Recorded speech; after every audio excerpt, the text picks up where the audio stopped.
de tantos amores que eu nunca esqueci. Límpida passa no peito essa seiva, verdade que me une a você. Livre de toda maldade, essa tal de amizade pra mim é raiz, que deixa marcas no solo, é a beleza de um colo, do ombro do sim. Necessidade da terra, presença,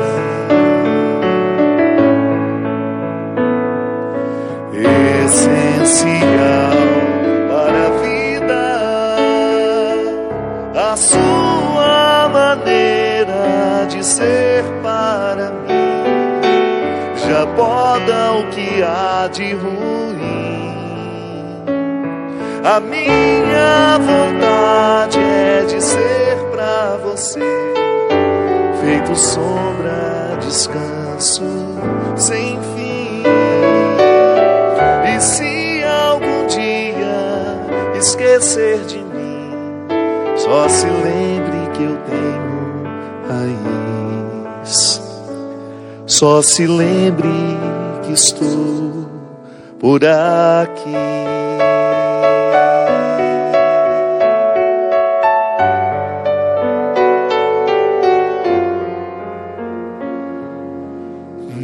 Necessidade da terra, presença,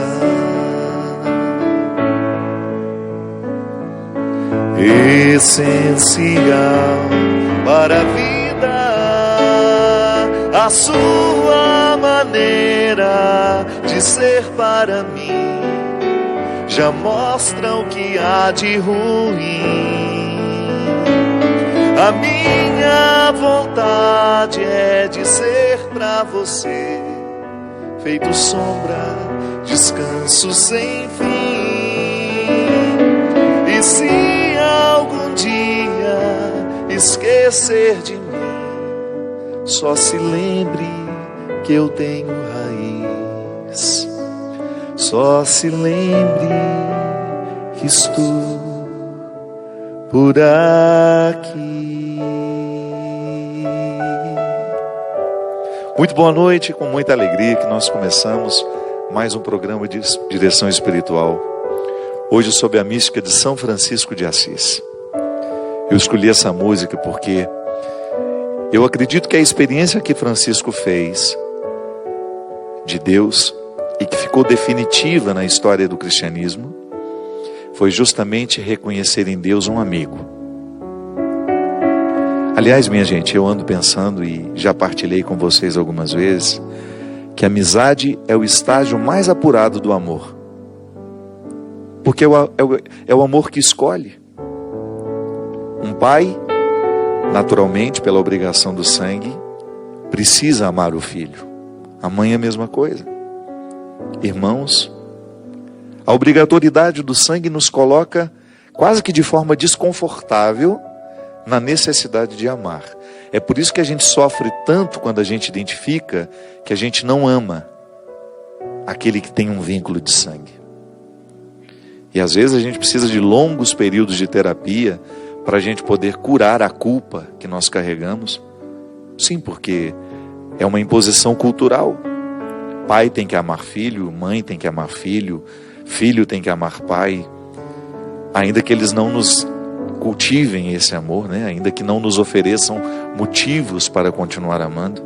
Sim, porque as decepções podem ser tantas que o amor ficou ofuscado e a gente se sente culpado por isso. Mas na amizade não. Ninguém é obrigado a ser amigo. Se há uma coisa que na vida nós somos livres é para escolher os amigos.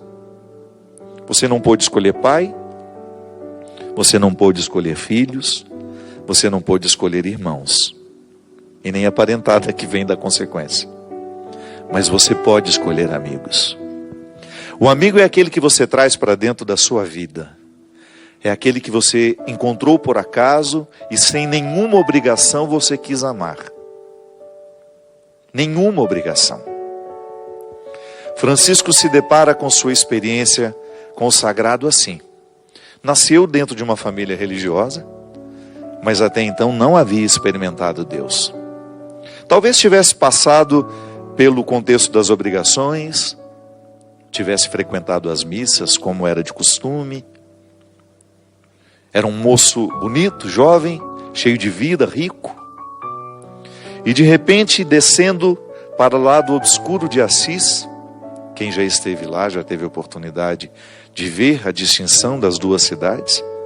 A cidade onde moravam os nobres, os ricos, os comerciantes, e aquele vale onde ficavam os leprosos. Francisco era um homem de muitos amigos, e numa daquelas suas muitas idas e vindas pelos arredores de Assis, ele faz a experiência de ser preso pelos olhos de um leproso. E aquilo incomodou. E aquilo despertou nele um desejo de oferecer àqueles que viviam esquecidos um pouco da sua generosidade, que ele já estava acostumado a oferecer aos seus amigos. Porque ele já era um menino generoso. Mas ele era generoso com aqueles que estavam no mesmo nível, no mesmo, digamos, no mesmo patamar.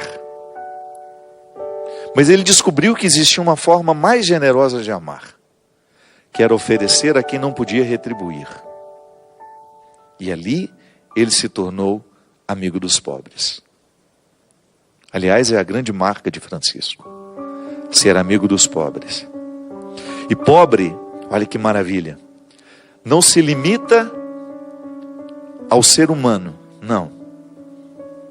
O pobre é todo aquele que está indefeso. É aquele ser vivo que está indefeso. Ele estende esse amor a todas as criaturas. Francisco começou a amar de maneira tão intensa, a partir daquele leproso, que tudo aquilo que ele via como realidade viva, ele passou a respeitar como seu irmão. E então começou a chamar o vento de irmão, o sol, a lua de irmã. Começou a identificar que Deus está presente nas águas daquele rio, que Deus está presente no mar, que o mar é seu irmão, que o rio é seu irmão. Francisco inaugura na igreja a teologia da ecologia, uma forma de perceber Deus nas realidades criadas. Sabe, uma conversão por completo?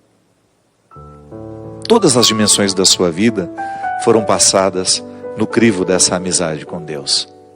Ao identificar em Deus um amigo, Francisco se torna irmão de todas as realidades.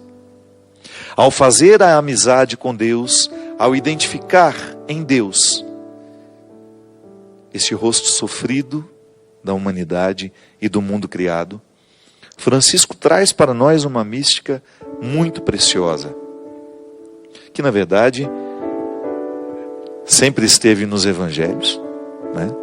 Não foi ele que inventou. Mas o bonito justamente da manifestação de Deus na vida de Francisco é que a igreja estava esquecida de tudo isso. Sim, porque a gente pode viver distante do evangelho, mesmo sendo católicos, mesmo sendo igreja. Há períodos sombrios em que a igreja se volta muito para o poder e esquece do seu carisma. Naquele momento, Francisco faz uma verdadeira revolução, poderíamos dizer uma reforma. Tanto é que quando ele se sente motivado nas suas experiências místicas, Deus diz para ele que ele deveria reformar a igreja. E ele não sabia que a igreja a que Deus se referia naquela revelação era a instituição. Mas ele, num primeiro momento, entende que a igreja que Deus quer que ele reforme é a capelinha de Santa Maria. E ele, junto com seus amigos, vai. Ele vai. Rodeado dos seus primeiros discípulos, que já ficaram convertidos em ver a sua conversão, Porque essa é a maravilha, né, da vida virtuosa. Ela contagia, ela contamina os que estão ao redor. Então aqueles amigos ricos que presenciaram e viveram ao lado de Francisco o seu despojamento, quiseram se despojar também. E grandes santos nasceram dessa experiência de Francisco. O próprio Santo Antônio, Santa Clara. Homens e mulheres que foram vendo de perto que Deus mudou a vida de Francisco para melhor. Que aquele menino que já era generoso tornou-se ainda mais. E aquele menino que era rico aprendeu que ele possuía uma riqueza superior àquela que os pais ofereciam a ele. Que é a riqueza que vem morar nos olhos da gente quando nós de fato nos convertemos ao Evangelho. Mudando a maneira como ele olhava para o mundo. Sim, colocou nele uma sensibilidade que fez diferença e que marca a história do cristianismo até hoje. Eu lamento que durante muito tempo os ensinamentos de Francisco tenham ficado esquecidos pelos próprios franciscanos. Sim, é possível que eu seja um franciscano e que já esteja longe do carisma de Francisco. É possível que eu seja um cristão hoje e esteja distante dos motivos de Cristo. Francisco, um homem que começou a entender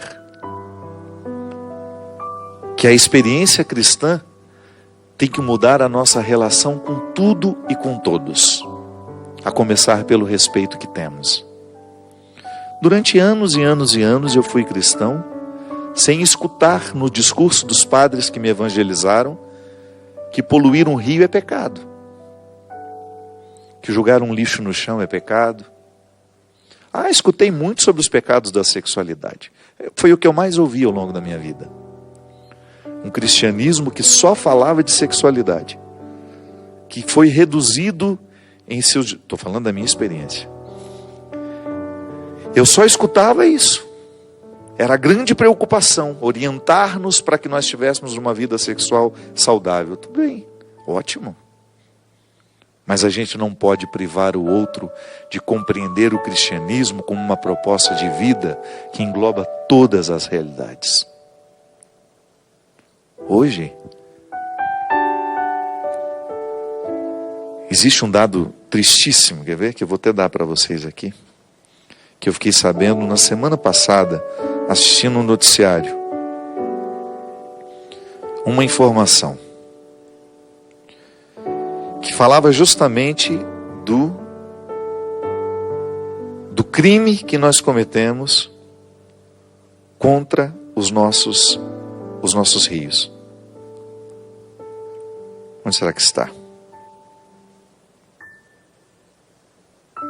Enfim, eu não vou saber precisar a quantidade. Mas se eu não me engano, são toneladas e toneladas de lixo tóxico que a cidade de São Paulo deposita no rio Tietê todos os dias. Esse número que eu não tenho aqui agora, mas que eu ouvi, é assustador. Todos os dias, em nome do nosso progresso, só a cidade de São Paulo deposita nas águas do rio Tietê toneladas e toneladas de lixo tóxico. Quando eu ouvi aquela informação, eu que já tenho estado incomodado há muito tempo com essas questões ecológicas, porque é lamentável a maneira como nós tratamos a nossa casa, o mundo que nós vivemos. Eu vejo pelo rio, eu nasci na beira de um rio, onde eu nadava naquele rio quando eu era criança. Hoje quase nem água tem mais naquele rio. Hoje as nossas cidades enfrentam secas, tudo por causa do nosso desmatamento. Há pouco tempo o nosso presidente da República queria oferecer uma área preciosíssima para a exploração de minério. Quanto custa o nosso progresso? Nós desmatamos com a maior cara de pau. Essa secura agora, por exemplo, quantos incêndios provocados por nós? Eu vou só cortar essa árvore porque vai facilitar a minha construção. Sempre pensando nas nossas necessidades, nós nos esquecemos que o mundo precisa do nosso respeito, assim como a outra pessoa precisa. Meu Deus do céu. Mas nós não escutamos falar sobre isso. Não entrou na nossa catequese. Ninguém nos disse que o respeito às águas é tão sagrado quanto o respeito ao outro ser humano. Que todo ser vivo merece o nosso respeito. Trata-se de uma evolução. E Francisco viveu essa evolução por quê? Porque ele fez uma experiência profunda de amizade com o Senhor. Deus não converteu apenas uma parte do coração de Francisco. Como nós muitas vezes insistimos em levar a nossa vida de conversão. Converteu apenas uma parte da nossa vida. Não, converteu aqui, o filtro que vai nos olhos. Eu não posso pensar que Deus me converteu somente para ter uma sexualidade saudável. Não. Eu tenho que pensar na conversão da minha sexualidade, eu tenho que pensar na conversão do meu caráter, da maneira como eu trato as pessoas que trabalham comigo. Eu tenho que pensar a maneira como eu trato a natureza. Eu sou cristão, mas despejo na pia da minha casa, diariamente, o óleo sujo que nós usamos para fazer as nossas frituras, para cozinhar as nossas comidas. Jogamos pelo ralo. Aquilo que vai intoxicar as nossas águas, as nossas terras. Fazemos os nossos poços artesianos sem nenhum controle, poluímos os nossos solos, produzimos alimentos com quilos e quilos de agrotóxicos que vão morar definitivamente na nossa terra. Jogamos plástico por todos os lugares, jogamos os nossos plásticos nos nossos mares, poluímos as nossas praias, e isso não nos incomoda. Não entra na dimensão da nossa conversão, por quê? Porque a nossa conversão ela foi em partes. Não. A conversão de Francisco é total. Ela modifica a maneira como aquele homem olhava para o mundo. E ele faz, volto a dizer, ele não inventou isso, ele faz a experiência que está em João capítulo 15, versículo 1 em diante. O Evangelho diz assim: Eu sou a videira verdadeira e meu pai é o agricultor. Todo ramo que não dá fruto em mim, ele corta. E todo ramo que dá fruto, ele limpa para que dê mais fruto ainda. Vós já estáis limpos por causa da palavra que vos falei. Permanecei em mim, e eu permanecerei em vós. Como o ramo não pode dar fruto por si mesmo, se não permanecer na videira, assim também vós não podereis dar fruto, se não permanecerdes em mim. Eu sou a videira e vós os ramos. Aquele que permanece em mim, como eu nele, esse dá muito fruto, pois sem mim nada podeis fazer. Quem não permanecer em mim será lançado fora como um ramo e secará. Tais ramos são apanhados, lançados ao fogo e queimados. Se permanecerdes em mim e minhas palavras permanecerem em vós, pedi o que quiserdes e vos será dado. Nisto meu Pai é glorificado, que deis muito fruto e vos torneis meus discípulos. A experiência de amizade que Francisco fez foi justamente a partir do verbo permanecer.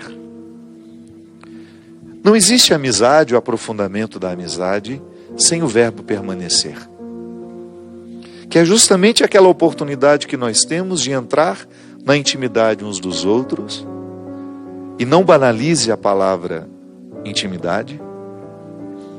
Intimidade não é ter aquela amizadezinha virtual, não, que fala de vez em quando por ali. Não, intimidade é você ter dentro da sua casa, dentro da sua vida. É aquela pessoa com quem você fala regularmente. É aquela pessoa que conhece o contexto da sua vida. Quais são as batalhas que você enfrenta. Pessoas que você divide de fato a vida. com quem você de fato divide a vida. São aqueles que permanecem. A experiência de permanecer é que fortalece o vínculo. Eu estava dizendo antes, né, que não adianta ser pai, não adianta ser mãe, não adianta ser irmão, porque esse amor por obrigação ele não sobrevive, não. Ele pode até ficar como um rótulo sem ter repercussões dentro de nós. Por quê? O que faz a gente amar é o verbo permanecer. Se eu sou pai desse menino, mas não permaneço com ele, daqui a pouco eu sou só parente. O vínculo se desfaz. O amor, ele só é possível quando permanecemos. O amor só é possível quando nós conjugamos diariamente, sem cessar, a experiência da intimidade que o verbo permanecer nos permite. Então, o que Francisco viveu foi justamente descobrir-se parte desta grande videira, que ele ali na sua redondeza, na cidade de Assis, poderia transformar, levando seiva àqueles que não tinham o conhecimento dessa videira.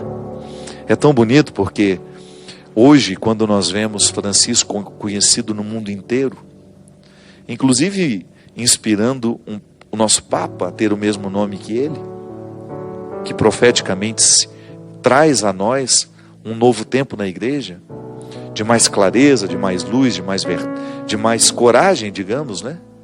De poder falar dos problemas que nós temos, enfrentá-los. O Papa Francisco tem tem cumprido uma missão muito bonita, desafiadora, de colocar o dedo nas feridas da igreja que sofre, em nós, em mim e você. Hoje esse Francisco é conhecido mundialmente. O santo que hoje nós celebramos é conhecido mundialmente. Inspira muitas pessoas, até quem não é cristão tem uma admiração pela vida de Francisco. Mas naquela época, ele começou contagiando a cidade de Assis, ao mudar a regra de que nobres não deveriam descer ao vale dos leprosos. Mas lá estavam as pessoas de quem Francisco queria ficar amigo. Ficar amigo permanecendo com elas. Ele não ia só de vez em quando lá.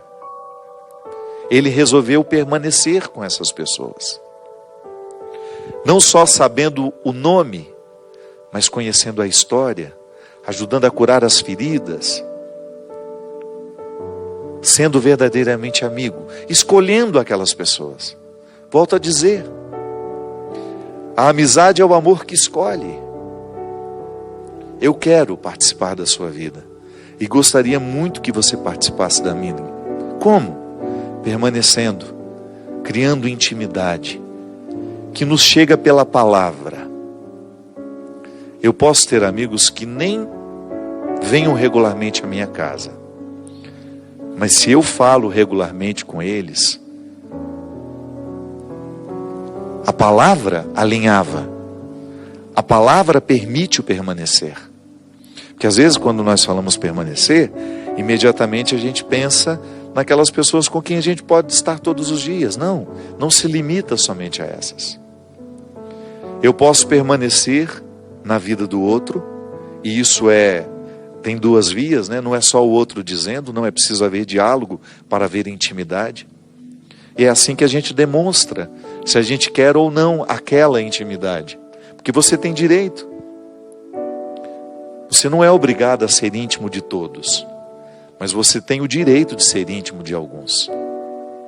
Não sou obrigado a ser íntimo de todos, mas eu tenho o direito de ser íntimo de alguns. E isso você escolhe.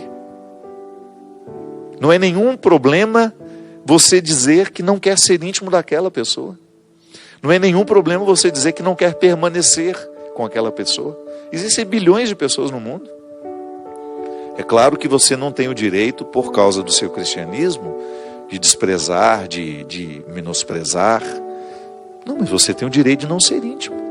Você tem o direito de não querer participando da sua vida. A amizade é o amor que escolhe, volto a dizer. Então eu posso permanecer através de um contato que o telefone me proporciona. E de vez em quando o encontro acontece.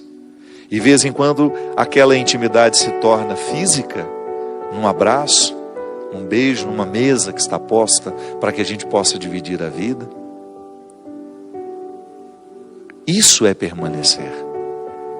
E quando Jesus coloca a videira e os ramos como uma metáfora da amizade que nós precisamos ter com o Senhor, Ele nos recorda e nos ensina, porque Ele está nos ensinando neste momento, e Francisco nos recordando, que a nossa experiência com o Senhor passa pelas mesmas regras que a nossa experiência de amizade com os nossos amigos. Não é possível ser íntimo de quem você não permanece. Com quem você não permanece. Sim, é aqui, no contato diário com este Jesus, que me revela quem é o Pai. Porque isso é tão bonito no cristianismo, né? Uma forma que você tem de conhecer a Deus é conhecendo o coração de seu Filho Jesus. Por quê? Porque é a linguagem que nós entendemos. Ao encarnar o Verbo, Ele vem justamente para traduzir a linguagem, para falar a língua que nós entendemos, para falar de realidades que nós compreendemos. Foi o que Jesus fez. Traduziu quem era o coração do Pai, como era o coração do Pai, a partir de histórias que as pessoas podiam compreender. Quanto mais eu mergulho no mistério deste Cristo, conhecendo e permitindo que os ensinamentos de Jesus vá moldando o meu caráter e as minhas escolhas, muito mais eu me torno amigo. Muito mais eu posso permanecer e produzir frutos.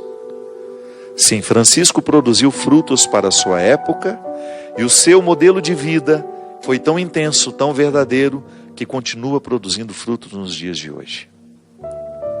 Francisco continua sendo um sinal de santidade para nós.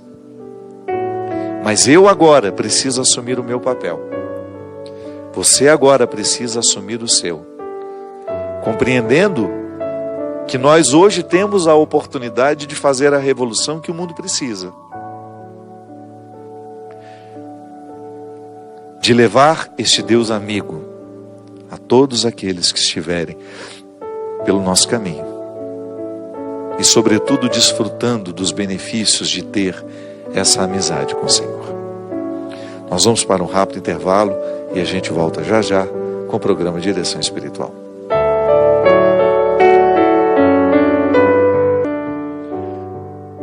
Estamos de volta com o programa Direção Espiritual. Muito obrigado pela sua participação. Boa noite, seu Christian. Christian voltou de férias. Não sabemos quanto tempo ficará, então a gente aproveita a presença dele. Mandar um abraço ao seu Francisco de Assis, que é o pai do Christian. Mora em BH, não? Angatuba, São Paulo. Seu Francisco, um grande abraço, que Deus abençoe muito o senhor. E parabéns pelo filho querido que o senhor tem. Christian, muita gente mandando abraço para você também, por onde eu passo. Algumas pessoas acham que a gente mora na mesma casa. A gente quer agradecer muito ao povo de São Paulo ontem. Ontem tivemos o lançamento do livro Crer ou Não Crer, escrito com meu amigo querido Leandro Carnal, um professor. Esse livro está sendo lançado essa semana, está em todas as livrarias, graças a Deus. Já estamos bastante distribuídos. Um diálogo bastante respeitoso entre um homem que não acredita em Deus e um padre, que sou eu, né? Com muito respeito, tratamos questões pertinentes. Volto a dizer, o professor Leandro Carnal, muito embora não professe a fé em Deus, mas ele tem um humanismo muito natural na sua conduta, na sua fala. Então foi uma experiência muito enriquecedora para nós. E ontem nós fizemos o lançamento lá no Shopping Frei Caneca. Nós recebemos muita gente Ficamos lá quase 4 horas autografando os livros. Primeiro tivemos uma conversa, né? Debate não, uma conversa. Falamos sobre o livro e depois atendemos as pessoas que estavam. Agradecemos muito.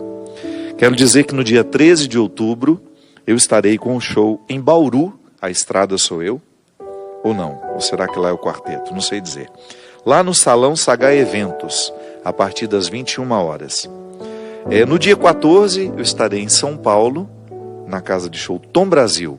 Então você que é de São Paulo e região, se quiser estar conosco para o show A Estrada Sou Eu, a partir das 21 horas e 30 minutos, na casa de show Tom Brasil.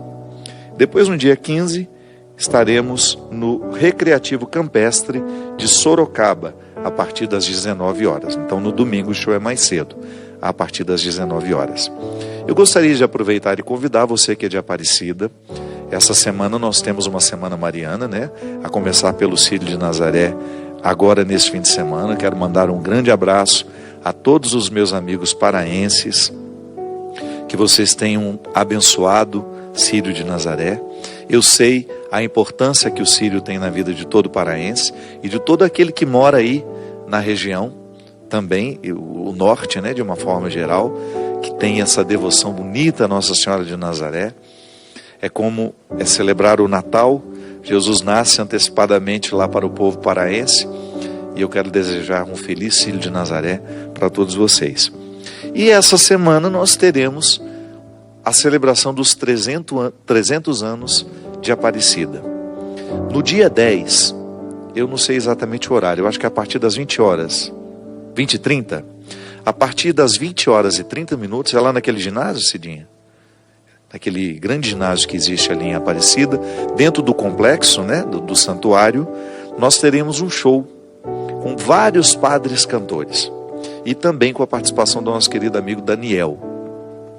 Depois, no dia 12, Daniel vai fazer um show recebendo grandes nomes da música popular brasileira e eu estarei também nesse dia 12.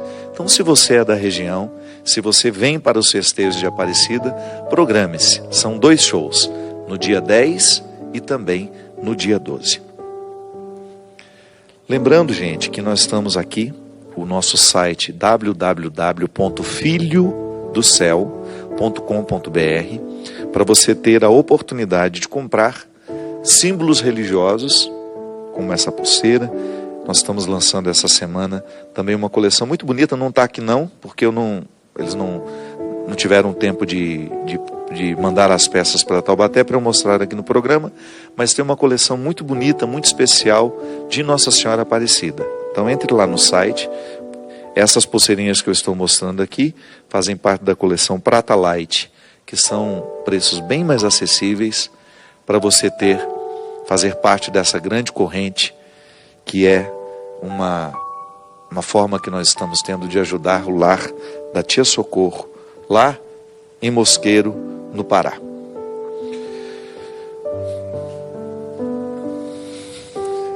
Queria também agradecer a todas as pessoas que estão ajudando a Canção Nova nesse tempo difícil.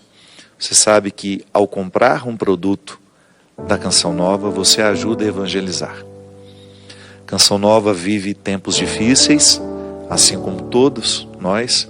O Brasil passa por um momento difícil, mas como a Canção Nova não comercializa o seu espaço, né, de TV, de rádio, de internet, tudo aqui é feito com a contribuição do sócio evangelizador. Nós não temos aqui inserções de empresas. Então, é uma obra que depende da contribuição das pessoas. Então, nós queremos agradecer a todos aqueles sócios que estão colaborando para que o projeto da M Almas não pare, que é justamente manter essa programação no ar. É dar continuidade a este grande sonho do nosso querido Monsenhor Jonas Habib, o nosso pai fundador, que é justamente levar a Canção Nova a todos os corações que necessitam. E eu que tenho a oportunidade de viajar, minha gente, é impressionante como eu encontro pessoas que foram resgatadas pela Canção Nova. Ontem mesmo, né, o encontro é muito rápido, as pessoas passam para autografar o livro, mas eu sempre escuto uma história ou outra que me toca muito. E ontem passou por mim um rapaz, um moço, que nem tinha muita cara de gente da igreja, né?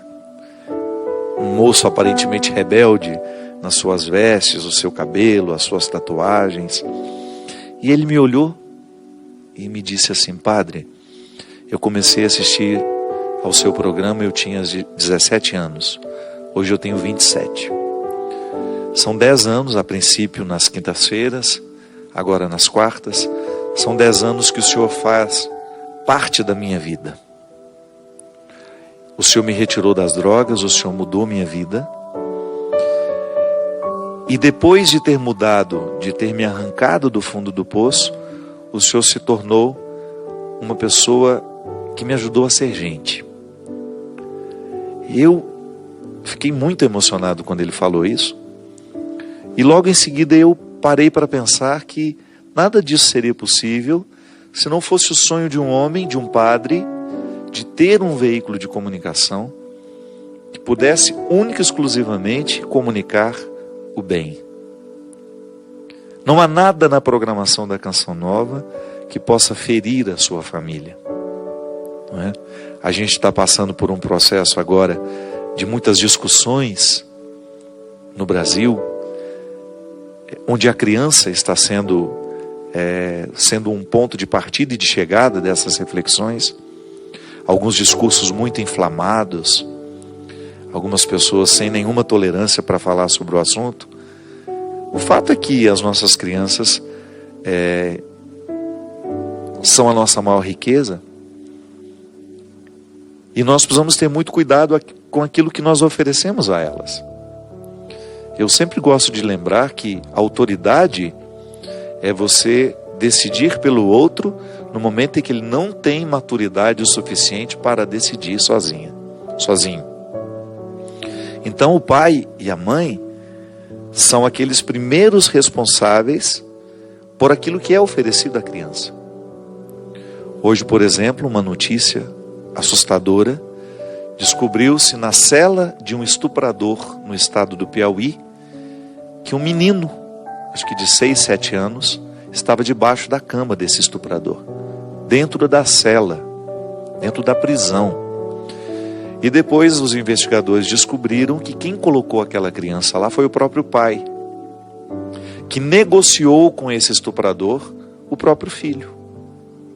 Eu, quando tive na casa da tia Socorro a primeira vez, lá nesse lar acolhedor, foi mais ou menos um mês antes dela morrer, eu tive o contato com algumas meninas de 10, 11 anos que estavam grávidas de seus pais. Uma realidade, minha gente, que não dá para acreditar. A minha amiga Fafá de Belém, que está lá já em Belém, preparando o círio, a varanda de Nazaré, é uma mulher muito engajada nessas questões. Ela conhece bem a escravidão sexual, ela conhece muito bem a prostituição infantil, que é muito comum, mais comum do que você imagina, no Nordeste e no Norte do país. Existe aqui para baixo, mas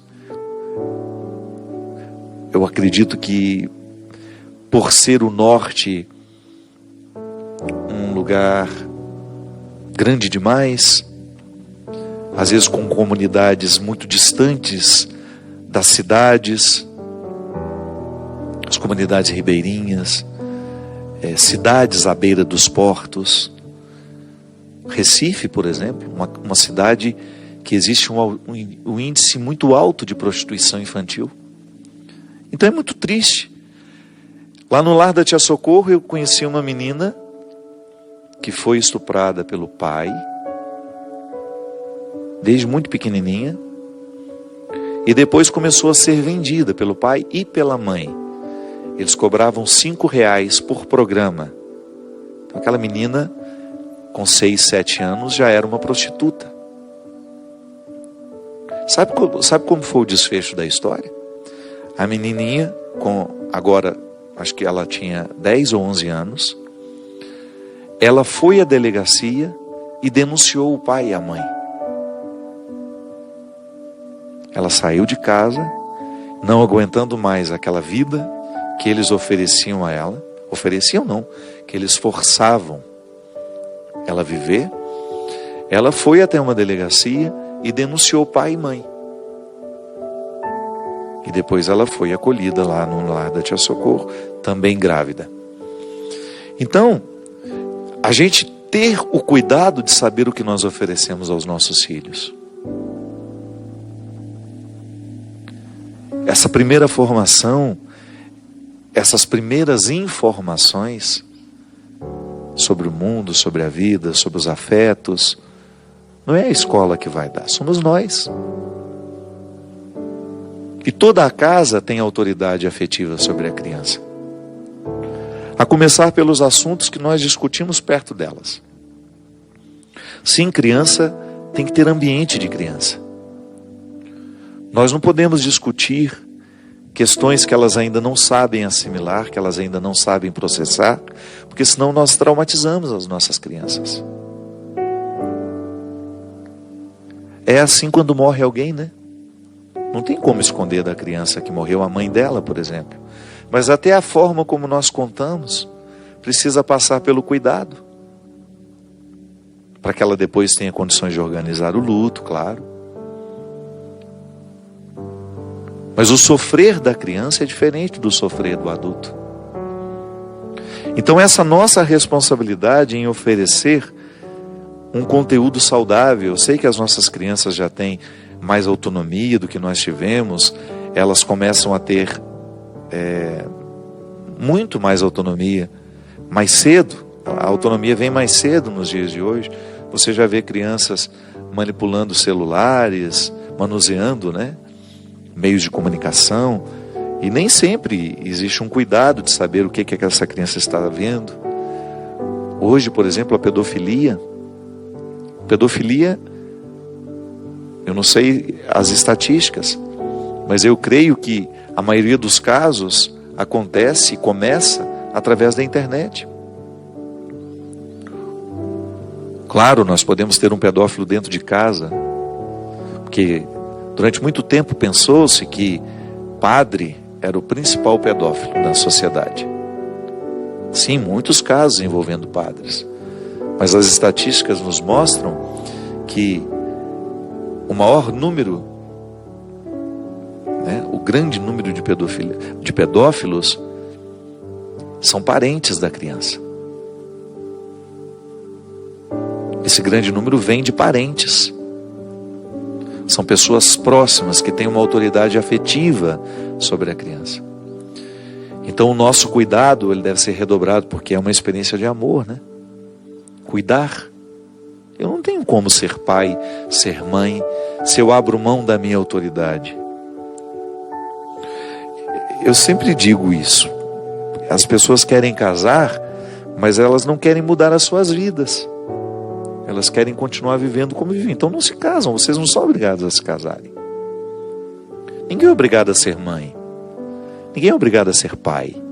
Mas a partir do momento que se tornam, é natural que venham responsabilidades que você não pode abrir mão de exercer. Diferente de um homem solteiro. Colocou um filho no mundo, você terá de viver a experiência da permanência com ele. Acompanhar, para você ter autoridade. Porque a autoridade, ela não vem somente pela imposição. Sim, vem também pela imposição. Eu sou seu pai, ponto final. Mas depois disso, se não se desenvolve um vínculo, eu preciso entender, a criança precisa entender que aquilo que nós estamos dizendo é fruto do amor que nós temos por ela. Fruto da preocupação que nós temos por ela. Educar é justamente caminhar na direção dessa maturidade. Nós vamos amadurecendo juntos.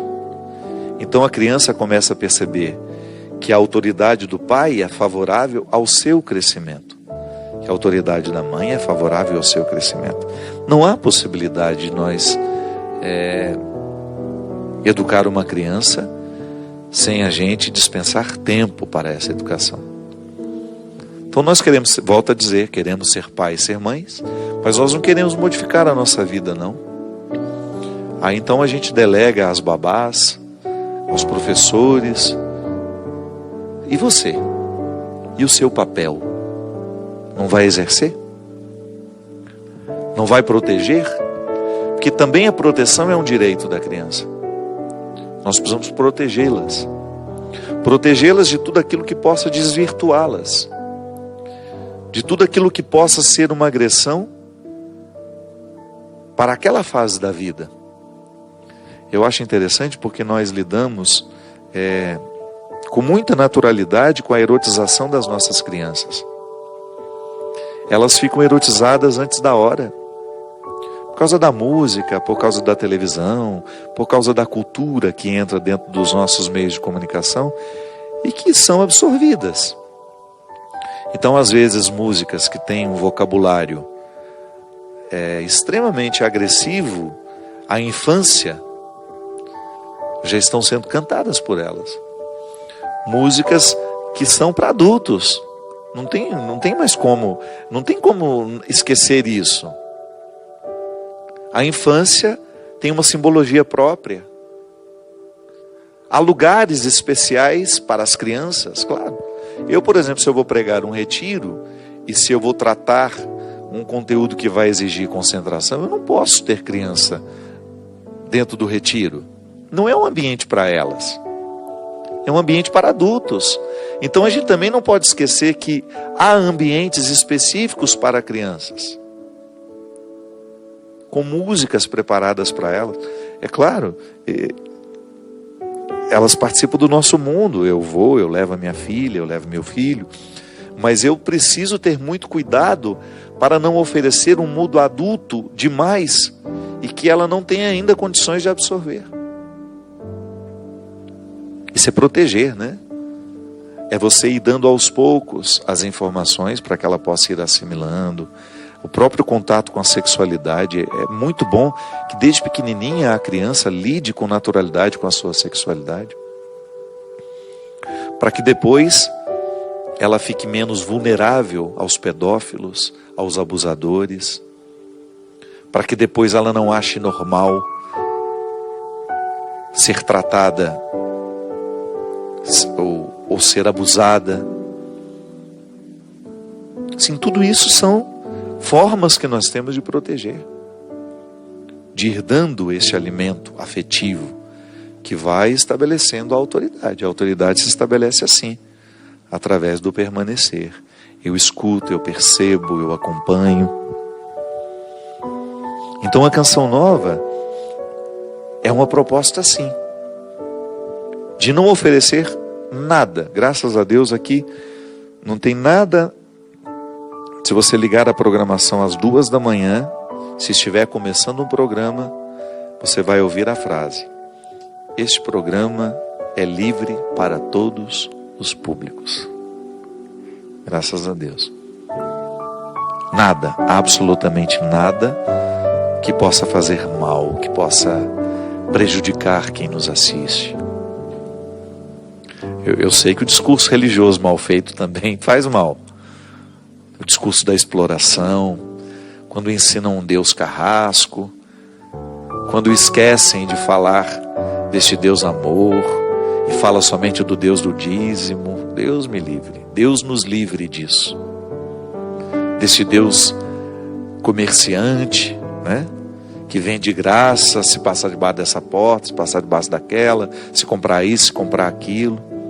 Mas graças a Deus aqui na Canção Nova a gente não tem isso não. Pode até ter um momento em que alguém peça uma doação, mas sem barganha. Pede a doação sabendo que você está compreendendo que aqui o seu dinheiro ajudará a manter a obra de evangelização. Só isso. Mas a nossa programação é livre para todos os públicos, sempre. E a gente faz de tudo para que a programação, que é livre para todos os públicos, possa acelerar nos corações que nos assistem essa conversão. É urgente, minha gente. O mundo está vivendo um caos. A violência crescente, Nós estamos necessitados de discursos que nos façam bem, que nos acordem, que nos libertem daquelas correntes antigas, preconceituosas, que muitas vezes nos chegaram através do discurso religioso, que nos tornem mais ativos, sim, mais reflexivos. Um discurso que possa acordar as nossas consciências, que a gente fique mais atento ao significado do permanecer, até o nosso posicionamento no mundo, como é, que deveria ser a conduta cristã nos dias de hoje, para um mundo tão marcado pelos ódios, pelas discussões. Como que nós, cristãos, somos chamados a participar dessa discussão, porque nós também não precisamos ficar omissos. Mas nós podemos, há uma forma cristã de participar de tudo isso, sem chamar de canalha, sem chamar o outro, sem julgar o outro no contexto do menosprezo, como se eu fosse melhor por pensar diferente. Não, é meu irmão que está errando, mas é meu irmão. Aquele deputado, o mais corrupto de todos, o senador mais corrupto de todos, o presidente da república, o ministro corrupto, é meu irmão. Queira ou não, faz parte da mesma condição que eu. Eu também estou sujeito a ter erros semelhantes ou iguais, ou até diferentes. Por que o pecado dele é pior que o meu? Para me dar o direito de usar os termos mais baixos para me referir a ele. Então há uma forma de ser cristã. Há uma forma de ser cristão. Há um jeito de se portar, sim, em qualquer ambiente, que é típico nosso, que deveria ser natural em nós, pelo simples fato de estarmos presos a essa videira. Quais são os frutos que nós produzimos por estar nele? E é isso que o mundo observa. É isso que o mundo presta atenção. Para saber se os frutos que nós estamos produzindo são coerentes com este Deus que nós anunciamos. Sim, a nossa programação é livre para todos os públicos. E nós queremos que todos estes que nos assistem, possam poder recolher alguma coisa de bom aqui. Porque nós estamos todos muito sedentos. Ontem, vendo aquele auditório repleto, escutando tanto o professor Karnal, como também me escutando, eu via aqueles olhares atentos. Aqui nos nossos acampamentos, na Canção Nova, me impressiona. 100.000 pessoas ali dentro. Aquele silêncio quando a pregação está acontecendo. Aquela sede de encontrar uma palavra que possa ajudar a viver. Sim, eu sei que muita gente me assiste assim, com desejo de encontrar aqui na nossa reflexão uma força para continuar vivendo. Porque isso nós precisamos. Não há ninguém que não esteja necessitado de uma palavra que ajude a viver, de uma palavra que ajude a permanecer, de uma palavra que ajude a dar conta da vida. É isso, minha gente. Nesse dia dedicado a Francisco de Assis, o grande amigo de Deus, que por ser amigo de Deus, tornou-se amigo da humanidade e do mundo criado, sendo capaz de chamar um lobo de irmão. Motivados por essa espiritualidade, nós queremos pedir a Deus a mesma graça, que nos dê um coração irmão, um coração amigo, um coração que saiba cultivar a intimidade e a crescer com ela. Derrame sobre nós a bênção e a proteção do céu, hoje, com a intercessão de Francisco de Assis, sobre todos nós, o Deus Todo-Poderoso, que é Pai, Filho e Espírito Santo. Amém. Até a semana que vem, se Deus quiser. Muito obrigado pela sua companhia.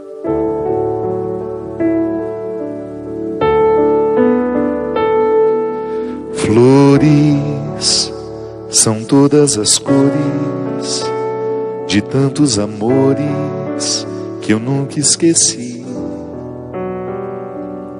Límpida passa no peito essa seiva, verdade que me une a você. Livre de toda a maldade, essa tal de amizade pra mim é raiz e deixa marcas no solo. É a beleza de um colo, do ombro do sim. Necessidade da terra, presença